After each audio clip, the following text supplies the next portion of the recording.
షర్మిల కాంగ్రెస్లోకి ఆంధ్రాలో మంచి పాత్ర ఉంది అని చెప్పి వస్తామని ఆరోపణలు అయితే ఇది ఎంతవరకు దీన్ని మీరు తప్పకుండా అండి. మా రాష్ట్ర అధ్యక్షులు గిడుగు రుద్రరాజు గారు కూడా ఇటీవల షర్మిల గారి మేడం గారిని ఆంధ్రప్రదేశ్లో ఆహ్వానిస్తామని చెప్పారు.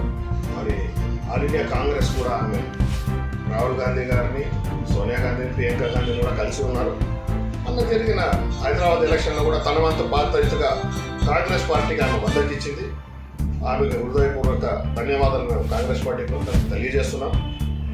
అదేవిధంగా రెట్టింపు ఉత్సాహంతో కొన్ని బాధ్యతలతో ఆమె ఆంధ్రప్రదేశ్లో వస్తారు, మేము ఆహ్వానిస్తాం. తప్పకుండా ఆమె పాత్ర ఇక్కడ చాలా క్రియాశీలకంగా ఉంటుంది.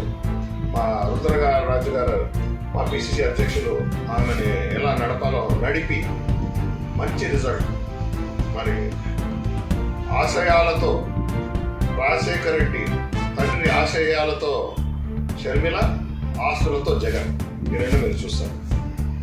సార్ లోకల్గా ఇప్పుడు ఎలక్షన్లు దగ్గర పడుతున్నాయి కదా, ఎమ్మెల్యే అభ్యర్థిగా నిర్ణయించుకున్నారా, ఇంకా నిర్ణయం కావాలా? ఏది కాంగ్రెస్ పార్టీలో ఎలా ఉన్నాయంటే ఎలక్షన్ ముందు ఒక ముగ్గురు నలుగురు అభ్యర్థులు ఇక్కడ డిసైడ్ అవుతారు. మరి ఇక్కడ మైనార్టీ తరఫున కొంతమంది అట్లా దీనిపైన కొంతమంది అభ్యర్థులు రెడీగా ఉన్నారు, ఉత్సాహంగా ఉన్నారు. అని హైకమాండ్ ఎవరు ఫైనల్ చేస్తే కూడా మేమంతా కూడా ఎందుకు కాంగ్రెస్ పార్టీ ఖచ్చితంగా ఈసారి మేము పనిచేసి మంచి రిజల్ట్ ఇచ్చేదానికి మా ప్రయత్నం చేస్తాం. మీరు కూడా రేస్లో ఉన్నారా సార్? నేనైతే పోయినసారి ఎలక్షన్లో నేను పోటీ చేశాను. ఈసారి వేరే వాళ్ళకి అవకాశం ఇచ్చి మరి వాళ్ళందరికీ కూడా, నాకు తెలిసిన వాళ్ళందరికీ కూడా పని చేస్తామనే ఉద్దేశం నాకు ఉంది.